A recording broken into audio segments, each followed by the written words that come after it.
My sister tried to me with peanut oil at her fairytale wedding, but her husband's secret plan was the real nightmare. And then the spring sun over San Diego filled the grand halls of Ocean View Manor with soft, golden light, casting shimmering patterns across polished floors and crystal chandeliers. I stood before the mirror in my suite, hands slightly trembling as I applied the final stroke of lipstick, my heart beating faster than usual. Today wasn't just another day. It was the day my younger sister Vanessa would walk down the aisle, and despite the joy I felt for her, a subtle, almost unnoticeable anxiety lingered within me. The reflection in the mirror showed a woman in a navy blue dress, chosen by Vanessa herself, simple yet elegant, one she had insisted would suit me best. I tried to focus on the excitement of the day, but that faint unease remained. A gentle knock on the door pulled me from my thoughts. Dylan's voice, calm and familiar, drifted in as he asked if I was ready. We had been married for 10 years, and his presence had always been my anchor, especially on days like this. I called back, asking for just a few more minutes, smoothing down my dress once more, hoping it would steady my nerves. The door opened, and Dylan stepped inside, looking every bit as handsome as the day we met. His dark suit fit him perfectly, his posture strong from years of work as a paramedic, his kind eyes softening as they met mine in the reflection. When he placed his hands gently on my shoulders and told me I looked beautiful, I felt some of the tension in my chest loosen. We shared a quiet moment, his gaze meeting mine in the mirror, before I turned to face him fully. I couldn't stop myself from asking if he truly thought Eric was the right man for Vanessa. The question had hovered in my mind all morning, and I needed to hear Dylan's honest opinion.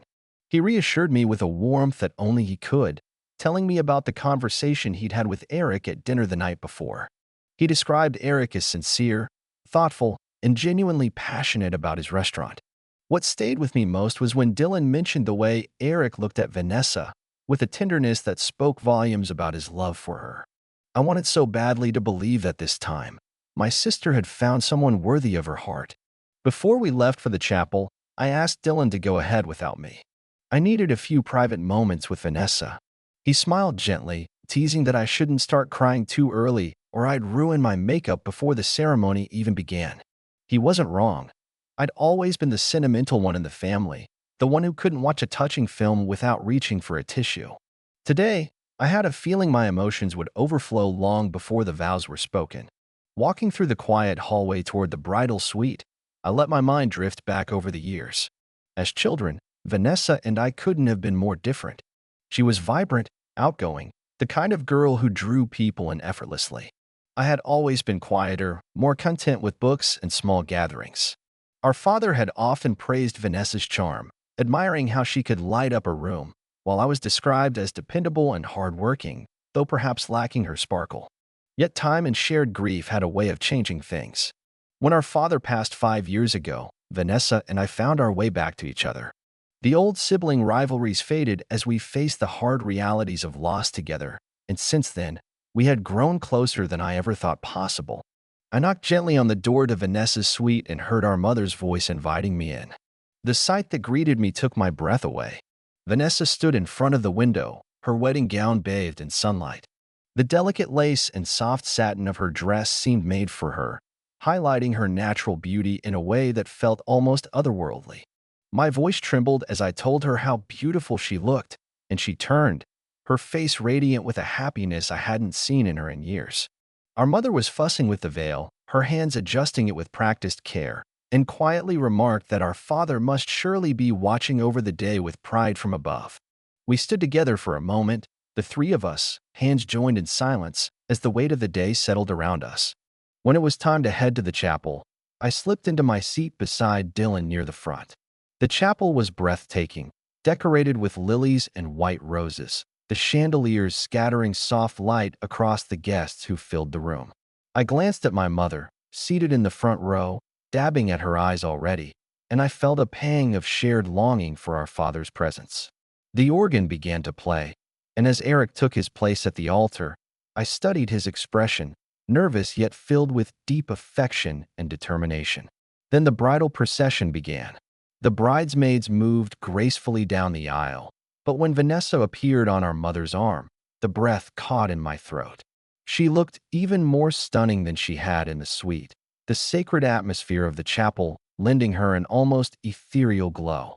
As she passed down the aisle, she smiled at guests on either side, and when her eyes met mine, I felt tears gather despite myself. The joy and love in her gaze left no doubt that this was the happiest day of her life. When she reached Eric and our mother placed her hand in his, the look they exchanged was filled with so much tenderness that it touched every person in the room. In that instant, the world seemed to fall away, leaving only the two of them standing at the altar, ready to promise their lives to one another. Dylan gently squeezed my hand, and I squeezed back, feeling deeply grateful to witness this moment. The ceremony passed in what felt like a single breath, each word of the vows weaving through the air and settling deep inside me. Every promise they spoke brought with it a flood of memories, of childhood games in the backyard, of whispered secrets late at night, of moments when Vanessa and I had been inseparable despite our differences. When the minister finally declared them husband and wife, the applause that filled the chapel was thunderous and heartfelt. I clapped with everything I had, tears streaming down my face before I even realized they had fallen. Watching Vanessa walk back down the aisle with Eric, their hands intertwined, I felt something close to peace. When she passed by where Dylan and I sat, she gave me a small, almost secret wave, her smile shining brighter than I had ever seen. The reception began soon after, with guests gathering in the grand hall of Ocean View Manor. The room was filled with soft candlelight and the scent of fresh roses, while gentle music drifted through the air. Dylan and I found a spot near a large window overlooking the garden, watching as Vanessa and Eric posed for photos in the fading afternoon light. The sunset cast a golden glow over everything, making my sister look almost like a figure from a dream.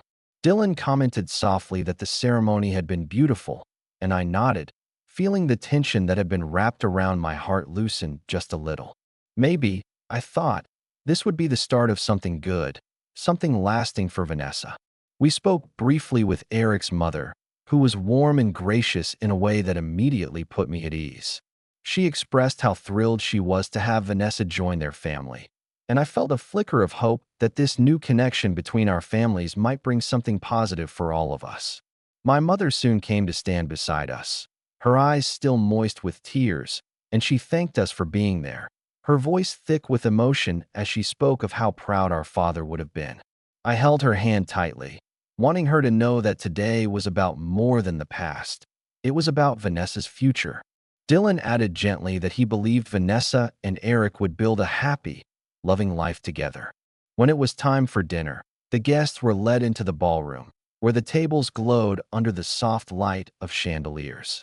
Each table was decorated with roses in shades of ivory and pale pink, and the soft flicker of candles cast warm shadows on the walls. Dylan and I were seated at the family table near the front, close enough to see every detail of the newlyweds' expressions as they entered to a wave of applause. Vanessa had changed into a simpler gown for the reception, one that allowed her to move more freely but still looked elegant. Eric kept her hand in his as they crossed the room, their faces glowing with the happiness of the day. Eric spoke first, his voice steady and filled with sincerity as he thanked everyone for sharing in their joy. He spoke of the moment he met Vanessa, of how she had captivated him not only with her beauty, but with her kindness and intelligence. His words seemed to reach every corner of the room, and I felt a swell of emotion at seeing my sister so cherished. Vanessa then took the microphone, her voice clear and sure, as she expressed her gratitude to all who had gathered to celebrate with them. She spoke of how much our mother and I had helped in preparing for the day, and when she mentioned our father, I felt my throat tighten and tears prick at my eyes once again. Dylan's hand found mine beneath the table, steadying me without a word. The toasts that followed were filled with warmth, and when the guests raised their glasses to wish Vanessa and Eric a lifetime of happiness, I raised mine too, feeling genuine hope for their future. The first few courses of dinner were beautifully prepared and tasted every bit as wonderful as they looked. The smoked salmon appetizer was delicate and flavorful, and the soup that followed, a creamy bisque, was rich and comforting. Dylan and I exchanged small smiles, enjoying the moment, the company, and the food. But as the main course was brought out, something shifted in the air. I noticed the change in Dylan before I saw anything else. The light in his eyes changed, the easy smile faded, and his body tensed in a way that set my heart beating faster. His gaze fixed on the kitchen doors, his focus sharp and unblinking.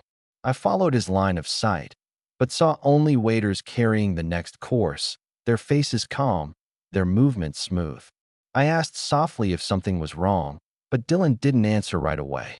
His hand rested on the table, fingers splayed as though bracing for impact, his knuckles white. When the plates reached our table and a waiter set a beautifully arranged fish dish in front of me, I saw Dylan's jaw tighten.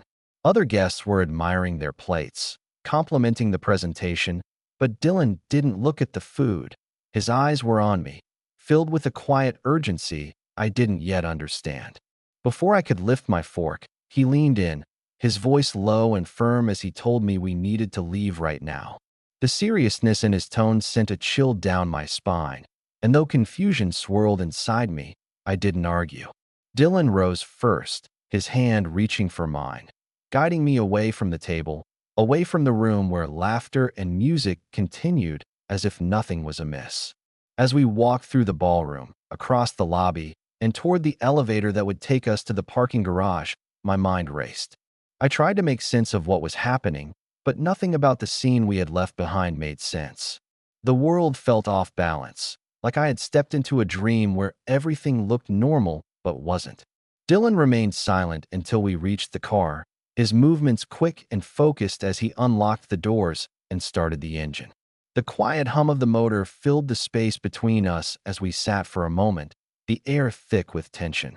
I turned to him, my voice unsteady as I asked him to explain what had just happened. Dylan gripped the steering wheel tightly, his eyes focused on some distant point as though replaying everything in his mind. When he finally spoke, his voice was low but steady, and his words sent a cold wave of dread through me. He asked if I remembered my peanut allergy, and I nodded, confused and frightened by where this was going. Then he told me what he had seen. How, just before the main course was served, Vanessa had been speaking quietly with the chef, how she had pointed at my plate, and how the chef had added something from a small bottle that Dylan recognized immediately as peanut oil. The air seemed to vanish from the car, and I sat frozen, unable to believe what I was hearing. I tried to tell myself there had to be another explanation, that surely my sister would never do something so unthinkable. But Dylan's face, pale and drawn with the weight of what he had witnessed, left no room for denial. In that moment, the world I thought I knew began to crack apart. For several long seconds, I couldn't speak, couldn't move, couldn't even fully process the weight of Dylan's words. The inside of the car felt suddenly cold and too small. The soft hum of the engine and the distant sounds of the city outside muffled, as if we were trapped inside a bubble. My mind scrambled to find another explanation, some way to make sense of what Dylan had told me that didn't end in betrayal. I thought about how much Vanessa had meant to me over the years, how close we had become, how I had always believed that underneath her strong personality, she had a good and loving heart. I whispered that maybe Dylan had misinterpreted what he saw, that perhaps Vanessa had been asking the chef about a garnish or some harmless detail. Dylan shook his head slowly, the sorrow in his eyes more painful to witness than any words he could have spoken. He reminded me of the time, a few years earlier, when I had been rushed to the hospital after accidentally eating food cooked with peanut oil during a dinner out. He spoke of how terrified we had both been, of how close we had come to losing everything in that single, terrible evening. He described how the bottle the chef used tonight matched exactly the kind of container used for specialty oils, and how the label's color and design were unmistakable. I felt my throat tighten as I recalled the severity of my allergy, the way my body had reacted so violently, the panic in Dylan's face as he called for help. That memory, vivid and terrifying, flooded back as I listened to Dylan describe what he had seen at the reception, and a part of me began to believe what I had not wanted to accept. Trying to make sense of it, I asked why Vanessa would ever do something so horrific. What could possibly drive her to such an act? Dylan hesitated before answering, and I could see that what he was about to share weighed heavily on him. He reminded me of the conversation we had both found strange a month earlier, when Vanessa had casually asked him what would happen to my share of our father's inheritance if something were to happen to me. At the time, we had dismissed it as an odd, perhaps tactless, question asked without much thought. But now, in the cold light of what had nearly happened tonight, that moment took on a chilling significance that I could no longer ignore. Dylan explained again what I already knew but had tried not to think about, the terms of our father's will. My father, wanting to acknowledge the years I had spent caring for him during his illness, had left me 65% of his estate, with Vanessa receiving 35%. However, there was a clause that stated if I passed away before Vanessa, everything would go directly to her. My heart pounded as I thought about what that meant in the context of tonight's events, and I felt the last threads of denial slipping through my fingers. I had spent years believing that love and loyalty were the foundations of my relationship with my sister, but in that moment, I could no longer be certain.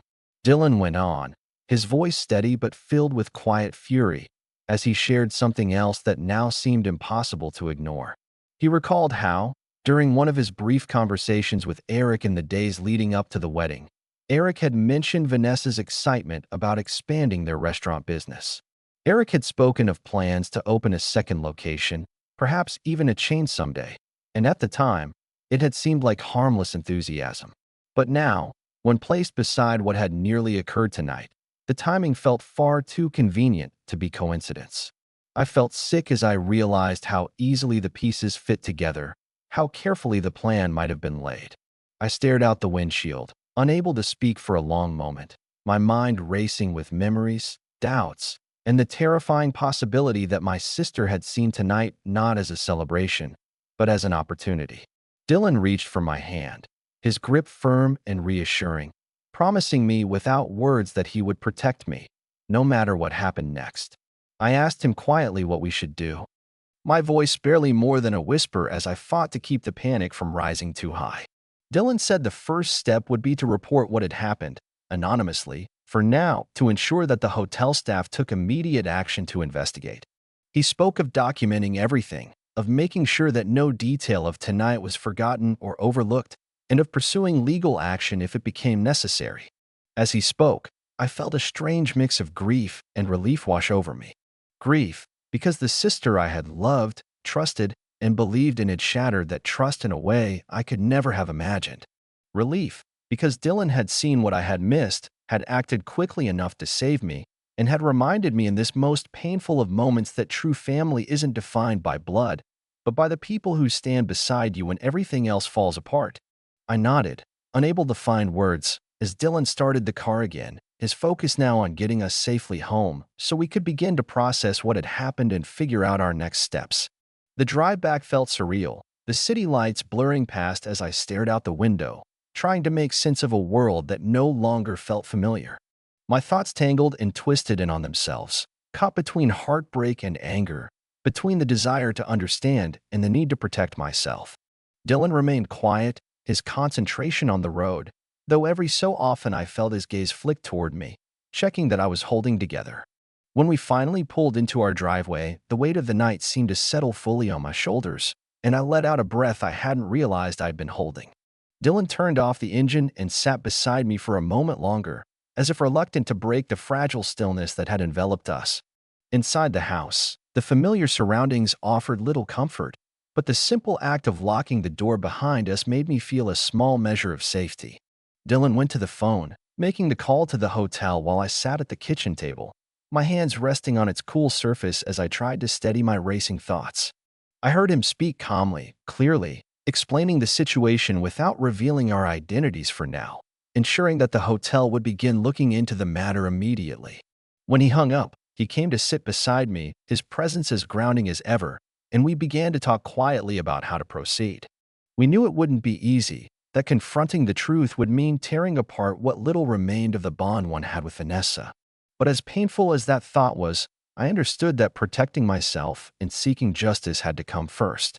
Dylan reminded me again that blood ties do not obligate us to accept harm, that real family are the ones who choose to stand by you, no matter the cost. I felt the tears come again then, not from fear this time, but from the overwhelming gratitude I felt for having Dylan beside me, my true partner in every sense of the word. Together, we would face whatever came next, and together, we would find a way to rebuild from the pieces of this night.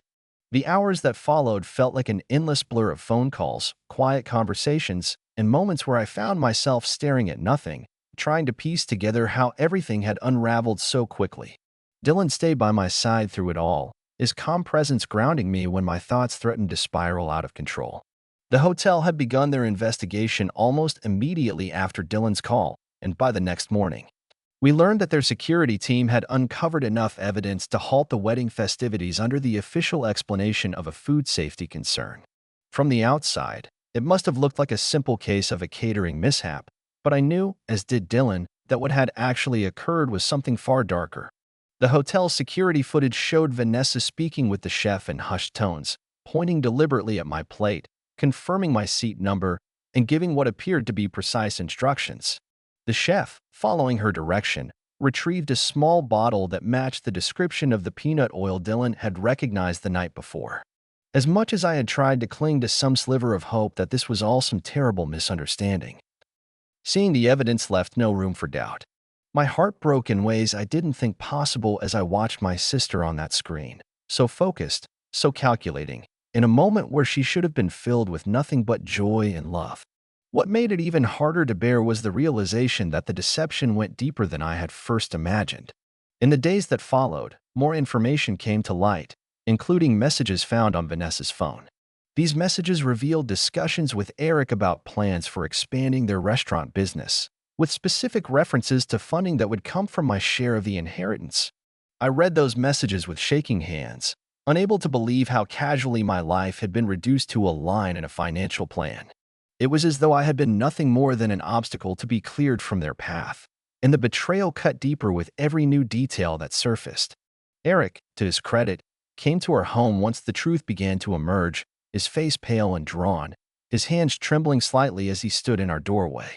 He insisted that he had known nothing of Vanessa's true intentions, that he had believed they were simply discussing business ideas and not the terrible lengths to which Vanessa had been prepared to go. His voice cracked as he apologized, his words filled with regret and sorrow, and though part of me wanted to hate him, I saw the genuine shock in his eyes. I believed, in that moment, that he had been as much a pawn in Vanessa's plan as I had been a target, and I found it in my heart to forgive him, at least in part. Dylan and I sat with him for a long time, listening as he spoke of his confusion, his horror at discovering what Vanessa had done, and his decision to file for divorce. He explained that he could not, in good conscience, build a life with someone capable of such cruelty, and I saw the deep sadness in him as he spoke. The woman he thought he had married, the woman he had loved, was not the person she had shown herself to be, and that realization had shattered his world as surely as it had mine. I wished I could take away his pain, but I knew all too well that some wounds have to heal in their own time, at their own pace. My mother, when she learned the full truth, was devastated in a way that words could hardly describe. She spent 2 days unable to eat, unable to speak of anything but her guilt for not seeing what had been happening right under her nose.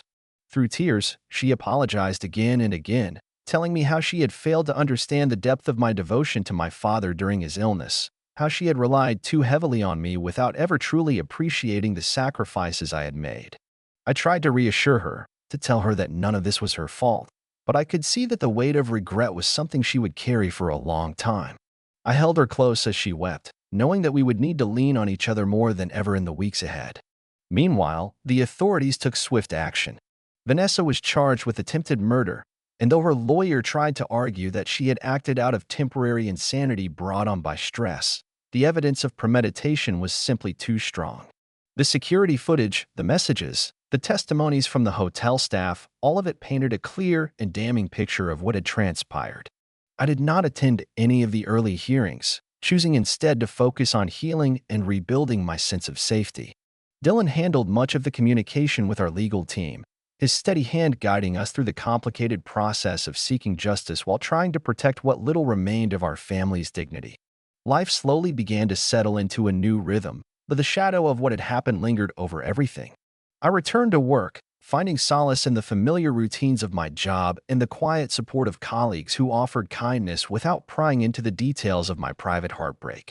Dylan continued to be my rock, reminding me daily through both words and actions that I was not alone in this, that together we could face whatever challenges lay ahead.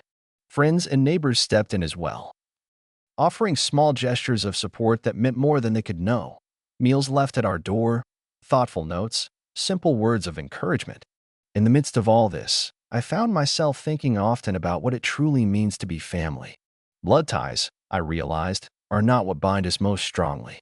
It is love, loyalty, and the willingness to stand by one another in the darkest of times that define who our true family is. Dylan, of course, was the greatest example of that. But so too were the friends who had reached out, the colleagues who had offered quiet understanding, the neighbors who had shown up in small but meaningful ways. I had been betrayed by someone I never expected to harm me, but I had also been reminded of how much good there is in the people who choose to care. One evening, as Dylan and I sat together in our living room, the soft light of the setting sun casting long shadows across the floor, I told him how grateful I was that he had been there that night. I told him that if not for his quick thinking, his courage, I might not have lived to see this new day. He held me close, his voice low and steady as he told me that protecting me had never been a question, that loving me meant standing between me and whatever danger tried to cross our path. His words brought fresh tears to my eyes, but this time they were tears of gratitude, of relief, of hope for a future built on trust and love. In those moments, I felt something shift inside me, a sense that, while the pain of what had happened would never entirely disappear, I could begin to move forward. I could begin to rebuild not just my life, but my sense of what family truly means. I could begin to forgive myself for not seeing the truth sooner, to forgive my mother for her blind spots, and maybe, one day, to find some small measure of forgiveness for Vanessa as well. But for now, I focused on what mattered most, the people who had chosen to stand with me, the love that had carried me through the storm, and the quiet strength that would guide me through whatever came next. Weeks passed in a strange, fragile calm, as if the storm had finally broken and left behind only silence and the slow work of repair. I focused on rebuilding my daily life, finding comfort in small routines and the steady support of Dylan, whose quiet strength carried me through moments when grief and betrayal threatened to overwhelm me. I tried to push thoughts of Vanessa from my mind, telling myself that whatever came next was out of my hands, that justice would take its course, and that my responsibility now was to heal. But the past has a way of catching up, even when you think you have outrun it, and what came next shattered the fragile peace I had started to build.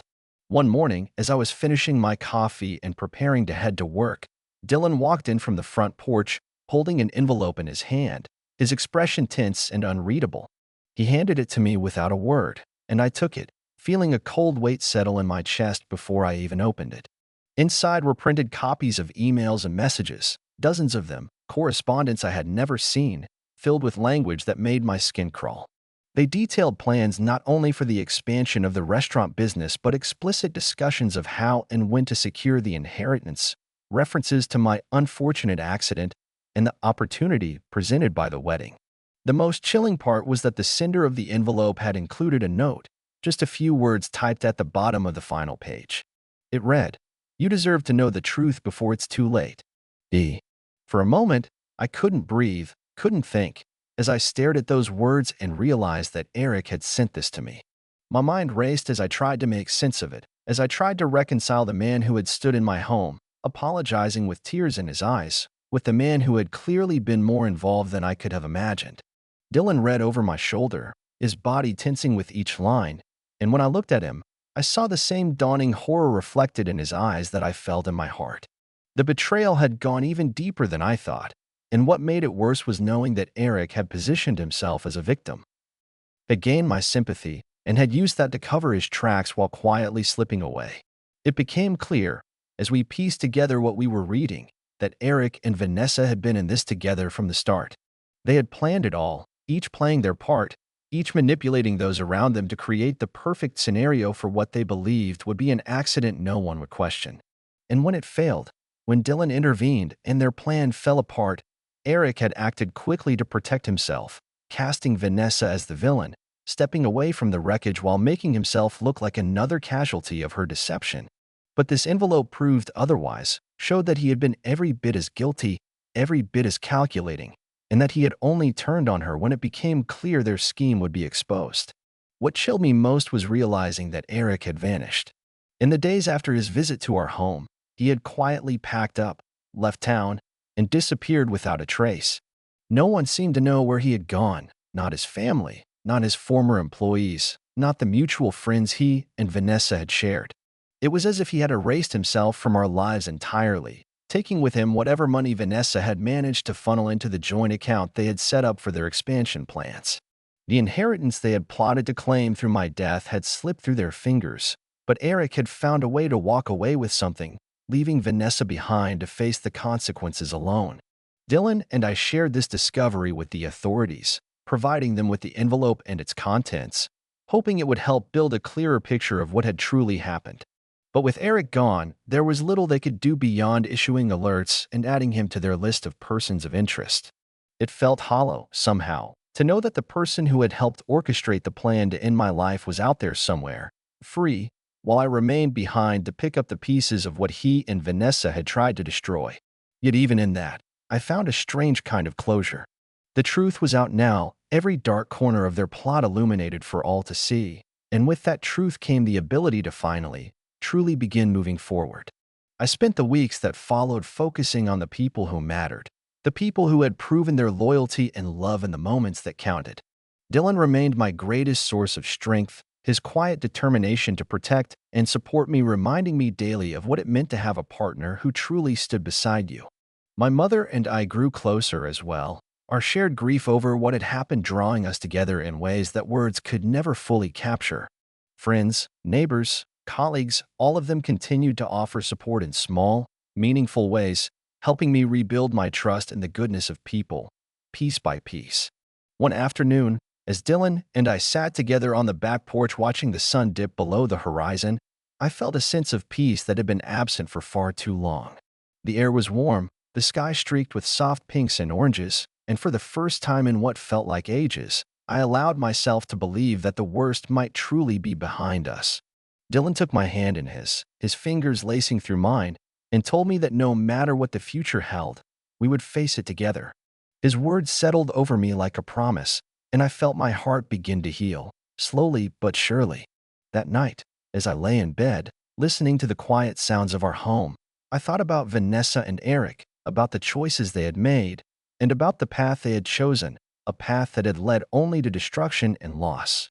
I thought about forgiveness, about whether I would ever be able to find it in my heart to forgive them, and I realized that I didn't have to answer that question yet.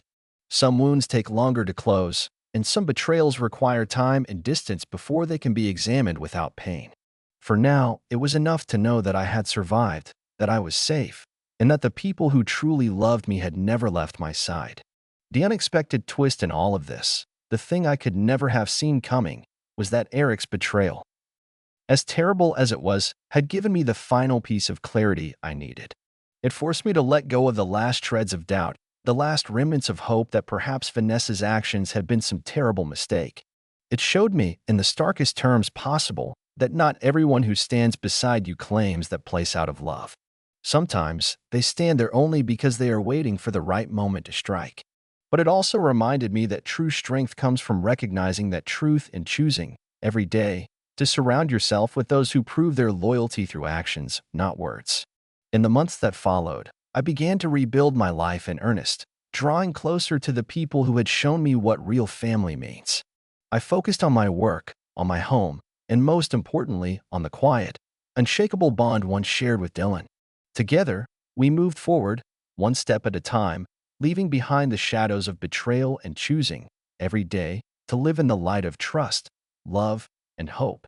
And though I knew the scars of what had happened would never fully fade, I also knew that they no longer defined me. What defined me now was the choice to rise, to heal, and to build a future stronger than any past could ever destroy.